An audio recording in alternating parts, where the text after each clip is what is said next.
Watu wengi wanaamini kwamba kufanya kazi kwa nguvu ndio kupata utajiri, lakini iko tofauti kabisa. Inatakiwa kufanya kazi kwa kutumia akili. Na ingekuwa kwamba kufanya kazi kwa nguvu, wale watu ambao wanakaa makazini masaa 24 wangekuwa matajiri wote. Lakini wanachotakiwa kufanya ni kufanya kazi kwa kutumia akili. Sasa leo naenda kukupa mbinu 5 za siri za kutumia akili ili kupata utajiri mkubwa. Nitakuonyesha siri ambazo matajiri wakubwa wanazitumia na mbinu ambazo zimebadilisha maisha ya watu kutoka katika maisha ya kawaida hadi kupata utajiri mkubwa. Karibu sana tujifunze pamoja. Lakini kama hii ndio mara yako ya kwanza kujiunga na channel yetu ya Elikhan TZ, karibu sana na usisahau kusubscribe. Sasa mbinu ya kwanza ni kubadili mtazamo, yani kununua mali badala ya kununua vitu au liability. Kwa lugha nyingine tunaita madeni. Sasa unajua mara nyingi watu wengi wanadanganywa kuona maisha ya watu. Mtu unakuta anamiliki magari, anaonesha kwamba ana hela nyingi au anafanya starehe, wanaamini kwamba huyo ndo tajiri. Lakini kiukweli utajiri unapimwa kwa mali mtu alizonazo, tunaziita asset. Kuna mwanauchumi mmoja na mwandishi wa vitabu maarufu anaitwa Robert Kiyosaki, alielezea vizuri zaidi kuhusu liability na asset, kwamba asset ni vitu vyote ambavyo vinaingiza hela mfukoni, lakini liability ni vile vitu ambavyo vinatoa hela mfukoni. Sasa kuna namna unaweza kutumia mbinu hii kubadilisha mtazamo wa kutoka kununua vitu ambavyo ni liability kwenda kununua mali. Jambo la kwanza kabisa ni kuelewa tofauti kati ya madeni na mali. Madeni kwa lugha nyingine tunaita liability au vitu ambavyo thamani yake inashuka baada ya muda fulani. Unajua, nikupe siri moja. Ukienda kununua leo simu dukani, hata iPhone 17 Pro Max, baada ya muda itashuka thamani. Kwa mfano umenunua milioni 4, baada ya mwaka mmoja unakuja kuiuza milioni 2. Hiyo ndio tunaita liability, yani vitu ambavyo baada ya muda vinashuka thamani. Lakini ukinunua kiwanja baada ya muda thamani yake inapanda. Hakunaga kiwanja used. Kadri muda unavyozidi kupanda na kiwanja kinapanda thamani. Kwa hiyo ndio tofauti, kwamba madeni au liability yanatoa hela zako mfukoni, lakini asset ambazo ni mali zinaingiza hela mfukoni. Kwa mfano labda kununua bodaboda afu kampa mtu akawa anakuletea hesabu kila siku, hiyo ni mali ambayo ni asset. Lakini ukinunua simu, kanunua nguo mpya za fashion au kununua magari mapya kwa ajili ya kuonesha tu fahari, hizo zote ni liability. Lakini jambo la pili, tumia sheria ya mali kwanza, starehe baadaye. Sasa mtego mkubwa ambao unaasirigi watu wengi zaidi katika kubadilisha mtazamo huu ambao unaweza kusaidia kutoka kwenye maisha ya kawaida kwenda kwenye utajiri ni pale ambapo wanakimbilia kwanza kufanya starehe. Na hasa inawatokea wale watu ambao wamepandishwa cheo, kaongezewa mshahara. Hiyo ndio tunaitaga lifestyle creep. Yani mtu akiongezewa pesa anaenda kutafuta sehemu nzuri, ananunua gari, anaongeza matumizi zaidi ya kiwango chake cha kawaida. Sheria ya uchumi inasema, au sheria ya mafanikio inasema, usitumie zaidi ya kile unachokiingiza. Sasa hapo ukiwa unatumia zaidi ya kile unachokipata, maana yake utajikuta unaishia kwenye madeni. Mtu mwenye akili au watu wenye akili za utajiri mara nyingi huwa wananunua mali kwanza, alafu sasa ile mali ikianza kuzalisha ndio anaanza kununua liability, yani vile vitu ambavyo vinatoa hela mfukoni. Lakini jambo la tatu ni thamani ya muda. Hii waga tunaita depreciation na appreciation. Yani kwamba lazima kwanza ujue unapoenda kununua kitu, lazima ujiulize baada ya muda fulani hichi kitu kitaongezeka thamani au kitashuka thamani. Kwa mfano ukienda kununua hisa au kaweka pesa zako kwenye hati fungani au kaweka UTT, manake baada ya muda utakuwa unapata gawio, manake thamani yako ya pesa inapanda zaidi. Lakini ukinunua kwa mfano labda gari, ukanunua simu, nguo, maana yake baada ya muda hivyo vitu vinashuka thamani. Sasa matajiri mara nyingi waga wananunua kwanza asset ambayo ni mali, alafu baadaye ile mali inapoanza kukua na kuzalisha ndio wananunua hizo liability. Unakuta anatengeneza biashara ambayo inamuingizia kila siku pesa au kila mwezi. Sasa ikishaanza kukua vizuri ndio anaanza kununua liability, kwa sababu ile mali inaanza kuendesha zile liability. Kwa hiyo lazima uangalie thamani ya muda pia. Kile kitu unachokwenda kununua, jiulize baada ya muda kitaongezeka au kitashuka. Ukinunua kiwanja leo, hata kwa mfano maeneo ambayo ni ya vijijini, baadaye kwa sababu maendeleo yataenda kufika kule, utakuta kile kitu kinapanda thamani zaidi kuliko simu au magari. Manake kila siku yanatengenezwa magari mapya zaidi. Kwa hiyo unakuta ile gari ambalo ulinunua zamani linaisha thamani yake. Si kwamba usinunue hivyo vitu kabisa, ni lazima uwe navyo kwa sababu vina umuhimu, lakini hautakiwi kwanza kuvinunua kwa sababu lazima utengeneze msingi wa kupata mali. Na hii ndio tofautisha kati ya watu ambao wenye pesa nyingi na watu ambao wenye pesa za kawaida. Matajiri mara nyingi wananunua sana mali. Ukienda kuangalia vitu vingi ambavyo anamiliki Elon Musk, ambaye ni tajiri mkubwa sana duniani, anamiliki asset. Utakuta na majumba ya kutengenezea magari ya umeme, utakuta na majumba ya kutengenezea hizo roketi zake. Maana zile zote ni asset kwa sababu zinatengeneza pesa. Lakini jambo la 4 ni nidhamu ya visualization. Hii tunaiita picha ya mbeleni. Yaani unajua si binadamu tuna uwezo wa kutengeneza picha. Sasa huu uwezo unaweza kuutumia kubadilisha mtazamo wako. Unapotaka kwenda kununua kitu ambacho kitatoa hela mfukoni mwako, kwa mfano labda simu au nguo za fashion mpya, jiulize, hiyo pesa ambayo unaipoteza ungeipeleka kwa labda kwenye hisa, ukaweka kwenye hati fungani au UTT, itaanza kukuzalishia kila siku pesa, au baada ya mwezi utapata gawio, au baada ya mwaka itaongezeka, au ukinunua kiwanja itaongezeka. Kwa hiyo hiyo picha unayotengeneza ukaona kwamba pesa ambayo utapoteza inaweza kukusaidia kuacha kufanya matumizi ambayo hayana msingi, na ukaacha kununua vitu ambavyo vitapoteza pesa yako, na utaenda kununua vitu ambavyo vitaongeza thamani ya pesa yako. Sasa leo hatua ya kuchukua, kila unapopata pesa, tenga fungu la kuwekeza kwa ajili ya kuja kununua mali. Unaweza ukanunua labda pikipiki, ukampa mtu akawa anakuletea hesabu kila siku, au ukanunua kiwanja, au kama ukanunua labda shamba la kulima. Vyote hivyo ni asset. Yani vile vyote ambavyo vinaingiza pesa mfukoni mwako ni asset. Au kafungua mgahawa, au kafungua duka la kuuza spare. Mara nyingi chochote ambacho utafanya ambacho baadaye kitakuingizia pesa, hiyo ni asset. Kwa hiyo unaweza kuanza leo na usubiri mpaka upate pesa nyingi zaidi. Unaweza kutunza kulingana na uwezo wako kwenye mfuko ambao unaona kwamba hii nitakuja kununua baadaye mali au kitu ambacho kitakuwa kinaniingizia pesa mfukoni. Sasa jambo la kukumbuka ni hili, tajiri sio mtu anayemiliki vitu vingi, yani liability nyingi kama hivi vitu ambavyo tunaviona mtandaoni tunapodanganywa. Tajiri ni yule mtu anayemiliki mifumo mingi ambayo inamuingizia pesa. Kiangalia matajiri wakubwa hapa Tanzania au hata Afrika kama Dangote, wanamiliki mali nyingi, yani mifumo ambayo inawaingizia pesa, ndio maana wako juu katika uchumi. Kwa hiyo na wewe anza kutafuta kumiliki mali au asset ambayo itakuingizia pesa, sio ile ambayo inatoa pesa mfukoni mwako.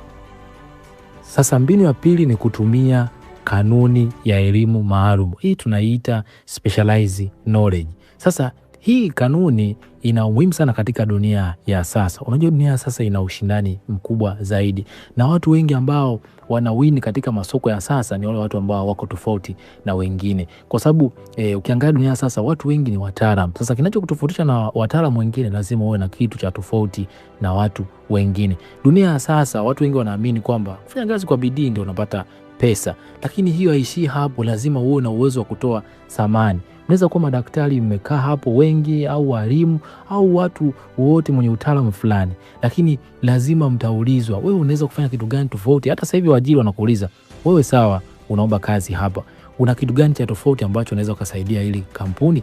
Hicho kitu cha tofauti ndio thamani ambayo inapatikana na ujuzi maalum. Kwa hiyo dunia imetoka katika yale mambo ya zamani, kwa sababu wataalamu walikuwa wachache. Sasa hivi wataalamu wamekuwa wengi, lazima uwe na kitu cha tofauti. Hata kwenye taaluma labda ya udaktari, daktari yule ambaye anakuwa wa kawaida tu, general doctors, anakuwa tofauti na yule daktari ambaye amespecialize labda macho, maana anakuwa na ujuzi maalum wa macho. Hivyo hivyo pia hata kwenye fani zingine. Kwa dunia sasa inalipa watu wanaotoa thamani. Ndio maana unaweza kukuta mtu anafanya kazi asubuhi mpaka jioni analipwa 15,000, alafu kuna fundi wa AC anaenda sehemu anarekebisha AC kwa nusu saa, analipwa 200,000 au 100,000. Shida sio kwamba eti kwamba watu wengi wanasema labda ni upendeleo, hapana. Huyu mwingine anatoa thamani, ana kitu tofauti ambacho wewe huna. Sasa hicho ndio kinamfanya analipwa zaidi. Sasa kuna namna ya kutumia hii kanuni ya elimu maalum ambayo ni specialized knowledge ili kuweza kubadilisha mtazamo wako na kukusaidia wewe kupiga hatua kutoka kwenye maisha ya kawaida ili kwenda kupata utajiri. Jambo la kwanza kabisa, jua tofauti kati ya elimu ya ujumla na elimu maalum. Elimu ya ujumla ni ile ambayo ina ushindani mkubwa, kila mtu anayo. Kwa mfano walimu, udaktari, kwa mfano labda wauguzi wanakuwa wengi zaidi, au kwa mfano labda wanasheria, maengineer wanakuwa wengi zaidi. Kwa hiyo inakuwa na ushindani mkubwa na kipato kinakuwa kinalingana, kwa sababu kwa mfano labda ukikuta kipato cha walimu unakuta wanafanana kwa sababu ni wengi hadi kipato chao kimepangiliwa. Lakini yule mtu ambaye ana ujuzi maalum wa tofauti, manake yule anakuwa hana mpangilio wa kipato, anafanya kazi kulingana na kazi inavyotakiwa. Lakini elimu maalum ni ule ujuzi ambao unakutofautisha na watu wengine. Yaani wewe unakuwa umebobea kwenye sehemu fulani. Sasa hiyo inakutofautisha na watu wengine, kwa sababu ujuzi wa ujumla manake ushindani wake unakuwa mkubwa kuliko ule ujuzi ambao unakuwa ni wa kipekee. Sasa huu ujuzi wa kipekee ndio unaokusaidia wewe kupiga hatua kubwa ya kimaisha, kwa sababu unakuwa tofauti na watu wengine. Lakini jambo la pili, jenga ujuzi mseto. Tunasema hii tunaiita skill stacking. Unajua ujuzi mseto ni ule ujuzi ambao sio mmoja tu. Unajua dunia sasa inawataka wale watu ambao wanaweza kutatua matatizo. Badala ya kuacha kupiga kelele au kuongea sana. Unaweza kufanya nini? Unaweza kutatua nini? Na watu ambao wanalipa zaidi katika ulimwengu wa sasa ni wale watu ambao wana ujuzi zaidi ya mmoja. Lakini kwa makini hapa, lazima uangalie fani yako unaofanya, alafu uangalie na ujuzi gani ambao unaendana na fani yako ili kukusaidia. Kwa mfano labda mhasibu, unaweza kujifunza masuala ya data analysis. Mhasibu ambaye anaweza kuchambua data vizuri, anakuwa na income kubwa zaidi na anakuwa na pendo zaidi katika kampuni hiyo, kwa sababu anaweza kutatua matatizo zaidi. Lakini wale watu ambao wanakuwa na ujuzi tu mmoja, ameshikilia ujuzi mmoja, kwanza inakuwa na ushindani, lakini pia unakuwa hatari hata kupoteza kazi yako, sababu kunakuwa na watu ambao wanakuwa juu yako, wana uwezo mkubwa zaidi. Na usipoweza kubadilika kulingana na hali ya maisha yanavyoenda, manake wewe unakuwa hauna ushindani. Lakini pia hata kama kwa mfano labda unajua labda teknolojia, ukijifunza mawasiliano, mifumo inavyofanya kazi, manake wewe unakuwa na soko kubwa zaidi, kwa sababu ni ujuzi ambao unahitajika zaidi tofauti na watu wengine. Kwa angalia sehemu ambayo wewe umebobea, alafu ongeza na ujuzi mwingine, kwa sababu kile ambacho unakiongezea ndio kitakutofautisha na watu wengine. Kwa mfano kama wewe ni mfanyabiashara, ukijifunza saikolojia, itakusaidia wewe kuongea na wateja, kujua wateja wanahitaji nini na kujua saikolojia ya mteja. Wewe utakuwa na kiwango kikubwa cha soko katika ulimwengu wa sasa. Lakini jambo la tatu, jifunze ujuzi wa kipato cha juu. Tunasema high income skills. Sasa hivi dunia imebadilika sana, na hichi kipindi cha AI na kipindi cha mitandao ya kijamii kimebadilisha kabisa mtazamo wa maisha. Zamani ilikuwa ukitaka kuenda kununua kitu mpaka uende Kariakoo, lakini sasa hivi ukitaka kitu unaingia tu Instagram, unaangalia kile kitu, unaona watu wanaouza, unamwomba mtu anakuletea, unafanywa delivery. Sasa dunia ndio imebadilika, umefikia hapo. Sasa hivi kuna AI ambao unaweza ukagoogle kitu chochote au ukasearch kitu chochote kikakuletea maana unayohitaji. Sasa dunia ya sasa inahitaji watu ambao wana ujuzi wa kiwango cha juu au wenye ujuzi ambao unalipa kwa sasa. Sasa ujuzi ambao unalipa kwa sasa, kwa mfano ujuzi wa digital marketing, kujifunza masoko ya kidigitali, jinsi unavyoweza kumsaidia mfanyabiashara kutumia Instagram kuweka yale matangazo yale ya sponsor ad, yale jinsi ya kupata wateja kupitia Instagram, ndio ujuzi ambao unalipa zaidi, kwa sababu vile unavyoenda kumsaidia mfanyabiashara, ukamtengenezea akaunti yake, ukaweza kuisimamia, ambao tunaita digital marketer, ambao wanaweza kusimamia biashara za watu mtandaoni, utapata kipato kikubwa zaidi, kwa sababu ndio ujuzi unaohitajika zaidi. Lakini ujuzi ambao unahitajika zaidi sasa hivi ni masuala ya copywriting, uandishi, namna ya kuandika habari vizuri, kuandika tangazo vizuri likaleta mvuto, ndio ujuzi ambao unahitajika zaidi sasa hivi, kwa sababu mambo yamehamia kwenye mitandao ya kijamii. Lakini ujuzi wa negotiation na sales, ujuzi wa kuuza, namna ya kushawishi mteja kununua, namna ya kupromote kitu, ujuzi ambao unahitajika sana sasa hivi. Masuala ya video editing, graphic designer, lakini pia hata na customer care ni ujuzi ambao bado una thamani kubwa. Kwa hiyo jifunze ujuzi ambao utakuwa na maana kubwa katika soko la sasa na unahitajika zaidi. Na sasa katika mitandao ya kijamii, hiyo digital marketer inahitajika sana, kwa sababu wafanyabiashara wengi wamehamia katika mitandao ya kijamii. Kwa hiyo ukijifunza huo ujuzi, maana unaweza kutatua matatizo ya watu na wewe ukapata kipato. Lakini jambo la 4, usiishie shuleni tu, kuwa mwanafunzi wa maisha. Unajua dunia sasa inabadilika. Zamani tulikuwa tuna AI, tulikuwa tuna mitandao ya kijamii ambayo ina nguvu zaidi, lakini kadri siku zinavyozidi kuendelea mambo yanabadilika. Huo ujuzi wako maalum usipokuwa unaendelea kuupdate, na waga nashangaa kuna watu ambao hawapendi kusoma. Jifunze kila siku, soma vitabu. Mfano Elon Musk amejifunza kutengeneza hizo roketi za kupaa huko angani kwenda mwezini na kurudi duniani bila kuharibika, jambo ambalo lilikuwa haliwezekani kabisa.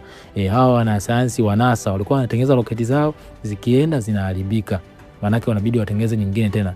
Lakini roketi za Elon Musk tunasema self landing, lakini pia inaweza ikatumika tena kurudi tena mwezini. Lakini ujuzi aliupata kwa kusoma vitabu na kujifunza zaidi, na hakuna chuo ambacho alienda kujifunza, amesoma yeye mwenyewe, lakini pia kukutana na watu ambao wana ujuzi ambao walikuwa wanashirikiana nao. Kwa dunia sasa ndio imekuwa kwa namna hivyo, kwamba unaweza ukajifunza sasa hivi kupitia mtandao wa kijamii, lakini pia unaweza kujifunza kupitia AI. Sasa hivi AI inarahisisha, unaweza kuiambia ikufundishe mapishi, kufundishe mambo ya sales, psychology, ikakufundisha kwa sababu ujuzi unapatikana kwa urahisi. Hata YouTube sasa hivi kuna video ambazo unaweza kaingia ukajifunza. Kwa lazima uwe na tabia ya kujifunza kila siku. Usiishie kwamba kusema mimi nimeshatoka darasani basi endelee kusoma. Na watu wengi ndio wanaingia kwenye mtego huo. Amemaliza labda walimu, haendelee kusoma zaidi. Kuna mambo mengi yamebadilika sasa hivi. Kuna mambo mengi yameongezeka. Kwa hiyo usipokuwa unajifunza maana yake utapitwa. Hata kwenye ujuzi maalum ambao uko nao. Wewe unajua labda kutengeneza AC, labda ulikuwa unatumia kifaa fulani, sasa hivi kimeletwa kifaa kingine kabisa. Sasa usipojifunza kuendana na wakati ambao unaendana sasa hivi, unajikuta unawekwa pembeni kabisa. Lakini jambo la 5, geuza maarifa kuwa bidhaa. Sasa watu wengi huwa wanashindwa kufanya hichi kitu, na mara nyingi na maana wanashindwa kufanikiwa. Kwa sababu gani? Anakuwa na maarifa mengi, lakini kuyageuza kumletea kipato au kumletea faida ndio inakuwa changamoto. Sasa unajua ujuzi ukiwa kichwani peke yake bila kuletea faida, maana yake unakuwa hauna thamani yoyote. Sasa unatakiwa ugeuze ule ujuzi wako au maarifa yako ya kuletee pesa au kipato. Hiyo ndio tunaita scale. Sasa unajua, kwa mfano labda kama una ujuzi labda wa mapishi, unaweza kutengeneza YouTube channel, na YouTube channel nyingi sasa hivi zinalipa watu unapokuwa na wafuasi wengi. Unatengeneza video moja ambao watu wakiendelea kuitazama unapata kipato kikubwa zaidi. Kwa mfano labda una ujuzi labda wa kilimo, unaweza kutengeneza kitabu cha kuwaelewesha wakulima ambao wanateseka kupata mazao. Unaweza kutengeneza kitabu kimoja ambacho kitakuwa kinatumika na watu wengi badala ya wewe kuanza kumfundisha mtu mmoja mmoja. Kwa hiyo lazima utengeneze mfumo ambao utafanya kazi moja ambayo itakuletea mafanikio makubwa zaidi. Kama una ujuzi wa michezo, unaweza kuanza kuchambua michezo, ukatengeneza YouTube channel yako. Na sasa hivi uzuri, vifaa vipo, simu zetu hizi zinaweza kurekodi, ukaanza kutengeneza content za kuhusiana na mambo ya michezo. Utengeneza video moja itaangana na watu wengi zaidi. Kwa lazima ubadilishe kila kitu unachokijua kianze kuletea faida. Unaweza kutengeneza course za online, labda kuwafundisha watu jinsi ya uwekezaji, kuwafundisha watu saikolojia, kuwafundisha watu kuhusu mahusiano, na ukapata kipato zaidi. Lakini ukiwa na ujuzi tu peke yake ukaishia kukaa nao, hauwezi kuletea matokeo makubwa. Kwa lazima ubadilishe maarifa hayo yaanze kuwa bidhaa, yaanze kuletea faida. Na unabadilishaje?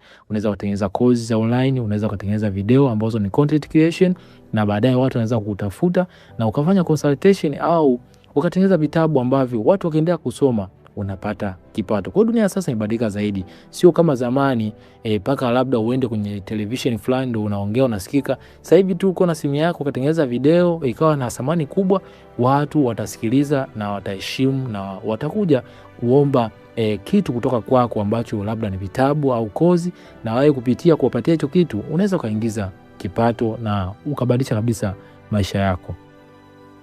Sasa mbinu ya 3 ni kujenga uvumilivu wa delay gratification. Yani hii tunaita kuchelewesha starehe. Sasa unajua katika maisha ya sasa ambayo yamejaa anasa nyingi na vitu vingi ambavyo vinatushawishi sisi kufanya starehe, unapotaka kupiga hatua ya maisha lazima ujue jinsi ya kujizuia au jinsi ya kuweka mipaka, kwamba utafute kwanza mali alafu baadaye ndio uje ufanye starehe. Na usipojua jinsi ya kuweka misimamo au mipaka ya kusimamia mali zako, huwezi ukapiga hatua, kwa sababu matajiri wengi ni wale watu ambao kwanza wamewekeza kwenye mali alafu starehe baadaye. Sasa kuna jinsi ya kutumia mbinu hii ili kuweza kutengeneza utajiri mkubwa. Kuitumia mbinu hii kwa akili ili iweze kuzalishia utajiri mkubwa. Sasa jambo la kwanza kabisa ni jaribio la Maslow na uhusiano wake na utajiri. Sasa unajua kuna jaribio moja lilifanywa utafiti, walichukuliwa watoto wengi sana wakapewa pipi, wakaambiwa hivi kwamba baada ya muda ambao wataacha kula hizo pipi watakuja kupewa pipi nyingine ambayo ni ya ziada. Sasa wale watoto ambao walijizuia wakaja kupewa pipi nyingine walikuja kufuatiliwa baadaye wakakutwa wana mafanikio makubwa zaidi kwa sababu ya uwezo wa kujizuia.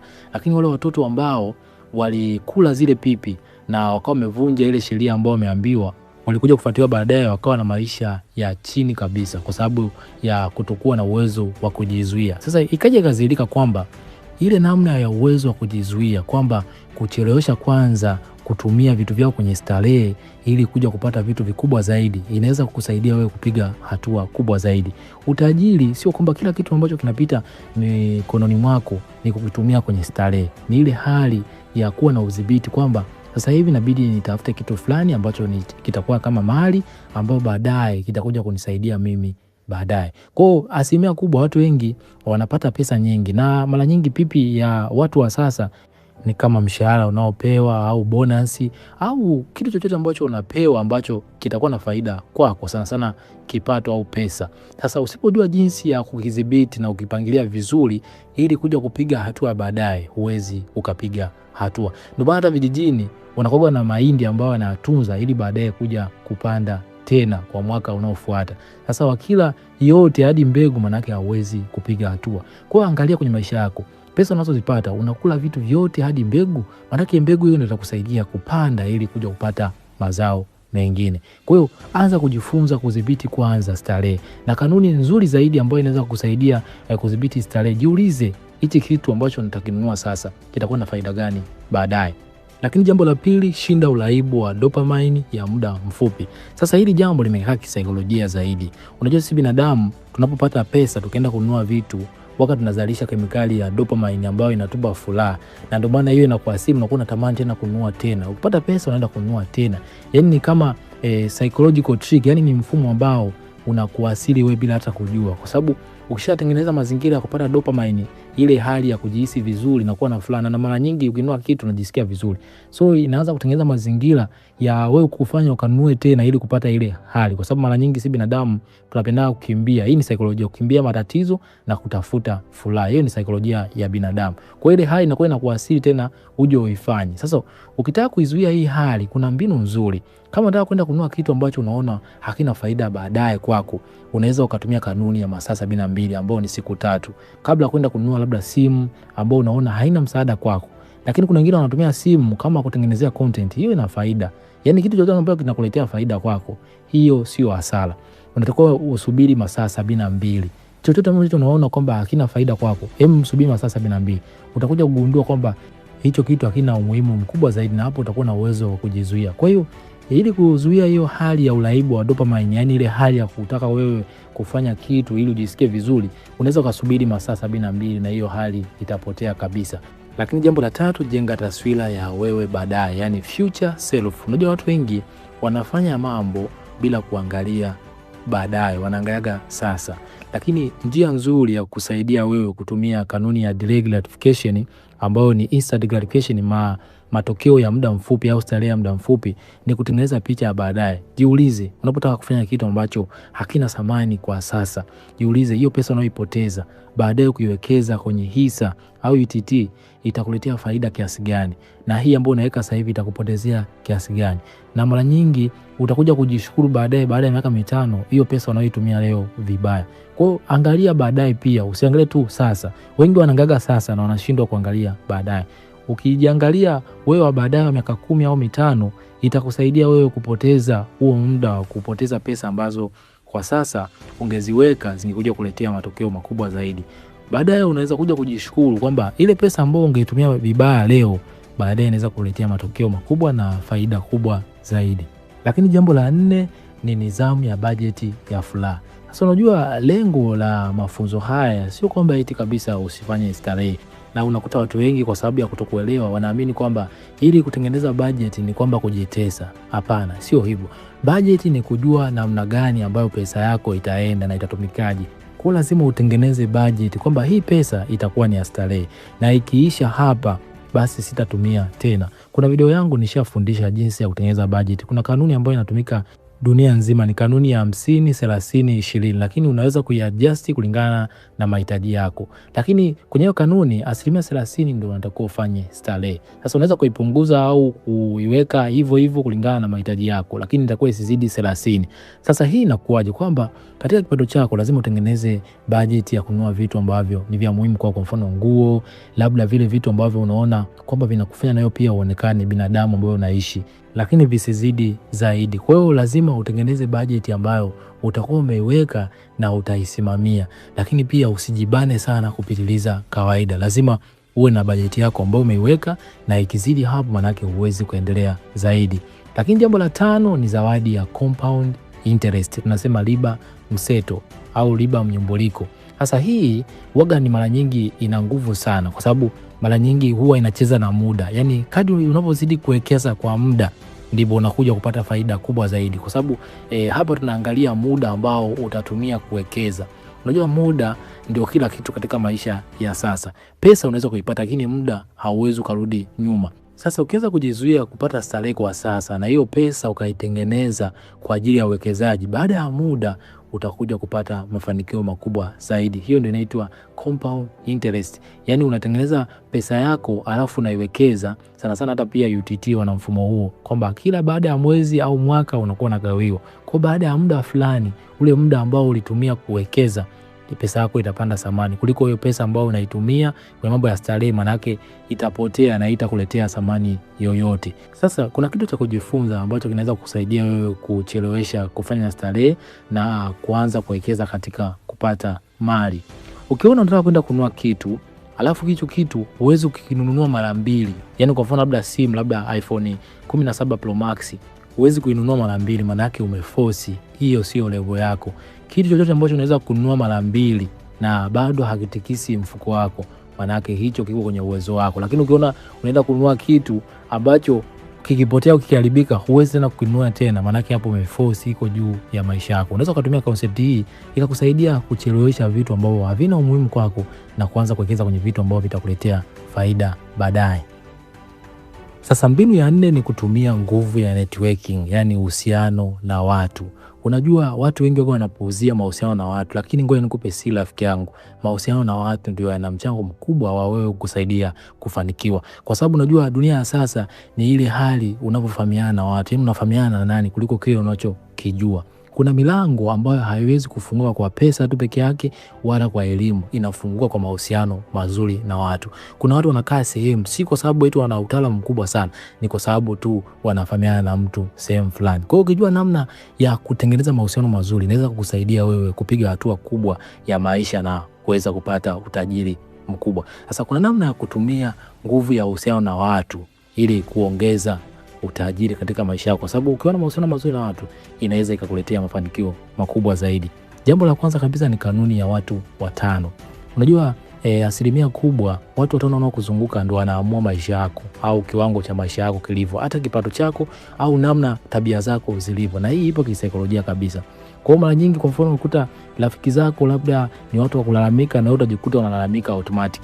Kwa anza kutafuta watu ambao wanakushawishi wewe kufanikiwa, wanakuhamasisha kuwekeza, kutafuta mafanikio. Watu ambao wana njaa na mafanikio watakuasili pia na wewe. Tafuta watu ambao wamekuzidi na ujifunze kupitia wao. Lakini jambo la pili ni kutoa thamani kwanza. Nasema value first. Sasa unapotafuta mahusiano na watu wazuri, sana watu walio kuzidi, kosa kubwa ambao watu wengi wanakosea na wanafuata watu waliofanikiwa ni kuwaomba msaada au kuwaomba pesa. Ukifanya hivyo unawafanya wakimbie.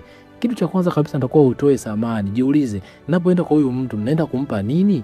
Na kitu gani cha thamani ambacho na mimi naweza pia kumpa? Inaweza kuwa muda wako ambao utatengeneza imani ambao tunaita social capital, lakini pia unaweza kumpa taarifa au unaweza kumsaidia kitu fulani ambacho una ujuzi nacho ambacho unaona yeye hana. Kwa kabla ya kwenda kumuomba kitu au kuomba labda akupe ushauri wa jambo fulani, wewe angalia jambo gani ambalo unaweza kumsaidia huyo mtu ambaye unamwendea. Inaweza kuwa masuala ya teknolojia, kama mwenzako ana uzoefu mdogo kuhusu hiyo sehemu, unaweza kumsaidia. Hapo utatengeneza imani kubwa zaidi na itakuwepo trust, na huyo mtu atakuwa na ushirikiano mzuri na wewe, lakini sio kwenda moja kwa moja kumuomba pesa.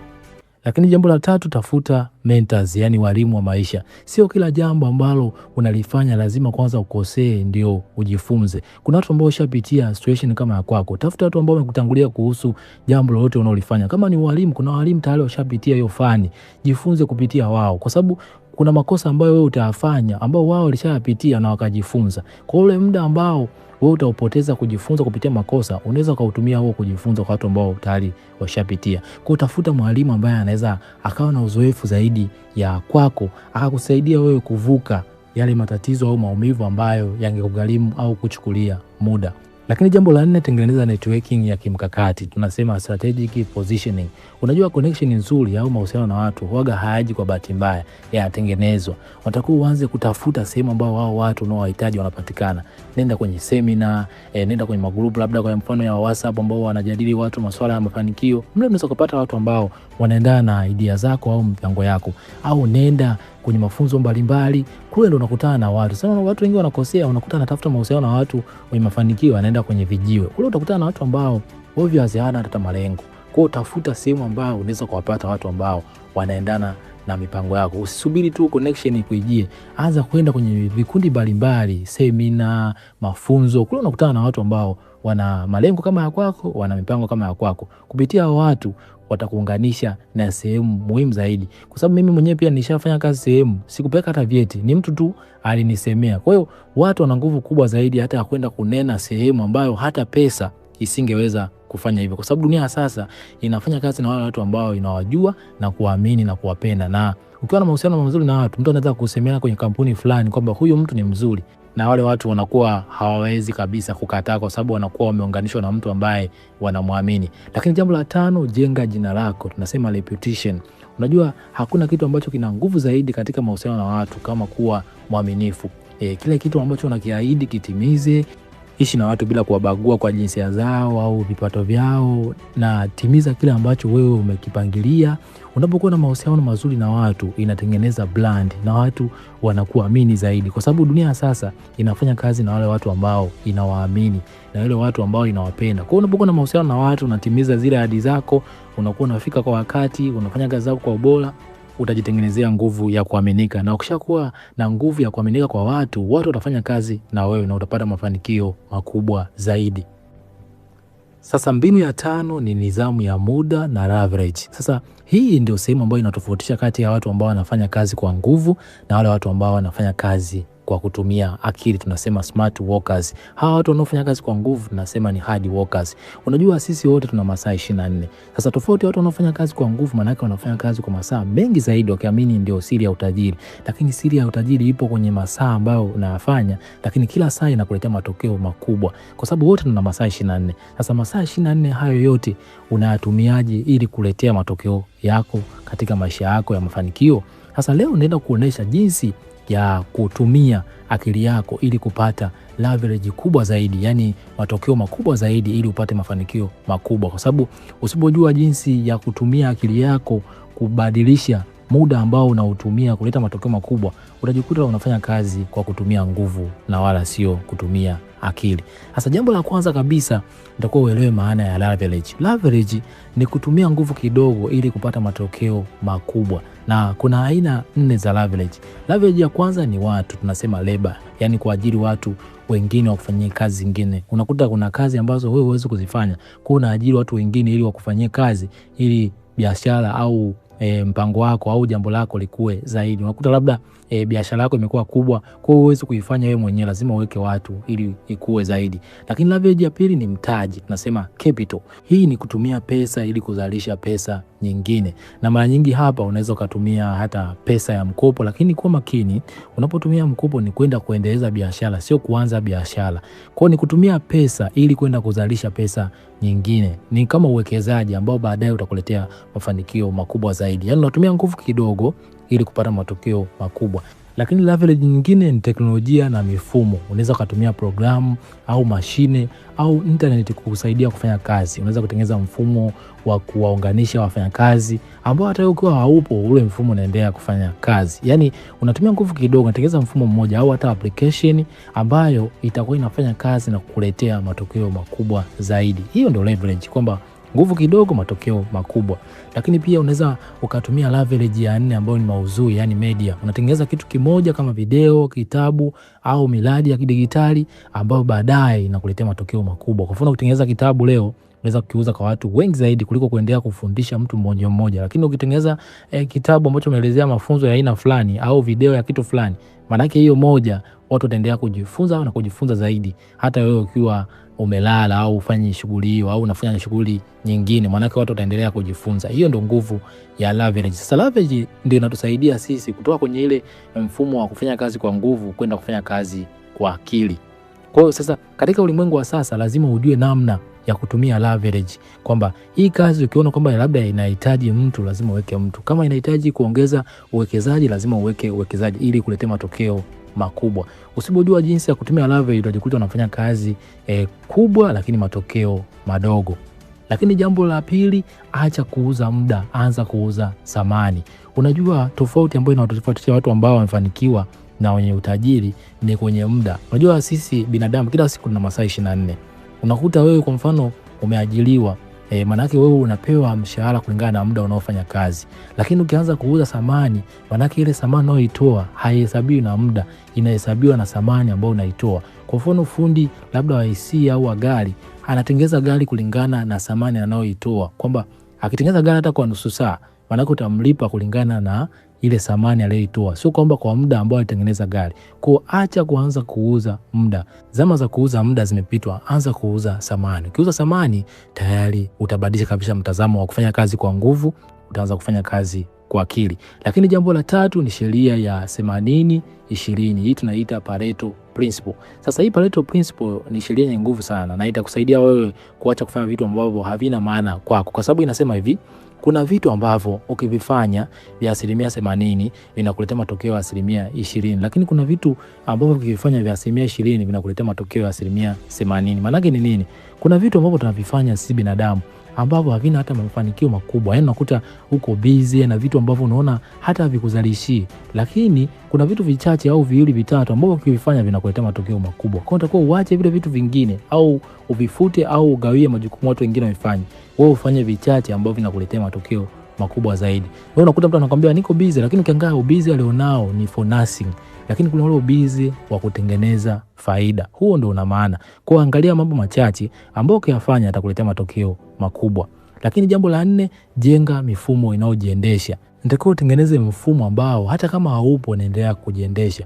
Matajiri wote wao wanatengeneza mfumo, hata kama hawapo bado unaendelea kujiendesha. Jiulize, katika hili jambo unalolifanya, nitumie njia gani ambayo nikitengeneza basi hata kama mimi nitakuwa sipo, huu mfumo utaendelea kujiendesha. Na matajiri wengi wanatengeneza mfumo huo, kwamba anaunda mfumo ambao hata kama yeye hayupo mfumo unaendelea kujiendesha. Unaweza kutumia sahihi kanuni ya leverage. Yaani unda mfumo ambao utakao umesimama hata kama wewe haupo, huo mfumo unaendelea kujiendesha na kuletea mafanikio makubwa.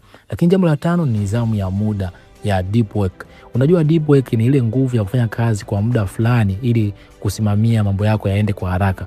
Unajua dunia sasa imejaa mitandao na mambo mbalimbali ambayo yanatufanya sisi tushindwe kufanya kazi zetu. Kwa hiyo utakuwa utengeneze mfumo wako katika mpangilio maalum. Kwa mfano, unaweza kutenga masaa ya asubuhi ambayo yanakugharimu kufanya kazi ngumu, ukafanya kazi ambayo inakuletea matokeo makubwa. Yale mambo ambayo ni 20 ambayo yanakuletea matokeo ya 80%, ukafanya kwa muda ambao ni wa asubuhi, ambao umefanyia utafiti kwamba ndio muda ambao watu wengi wanaletea matokeo makubwa. Ukafanya kazi zako zote bila kuwa na muda na mitandao ya kijamii au kuwa busy na vitu vingine, ili ukuletee matokeo makubwa. Kwa sababu issue ni kufanya kazi kwa akili. Tafuta vitu ambavyo ni vya muhimu, vifanye kwa muda wa asubuhi vizuri kabisa kwa mpangilio muhimu. Hapo utaanza kuona matokeo makubwa zaidi. Hebu niambie katika comment ni sehemu gani ambayo umejifunza zaidi. Lakini pia jifunze kitu kimoja muhimu zaidi cha kuzingatia: usifanye kazi kwa nguvu, fanya kazi kwa akili na utaanza kuona matokeo makubwa zaidi. Utajiri wowote waga unaanzia kwanza kwenye akili, baadaye ndio unahamia mfukoni. Hebu leo anza kuchukua hatua, fanyia kazi hayo yote uliojifunza na utaona matokeo makubwa zaidi kwenye maisha yako. Asante sana kwa kunisikiza kuanzia mwanzo mpaka mwisho. Mimi naitwa Elkan Mtz. Hakikisha umelike, kushare na kusubscribe, lakini pia unaweza ukashare somo hili kwa mtu mwingine ambaye unaona linaweza kumsaidia na kumjenga. Asante kwa muda wako na uwe na siku njema.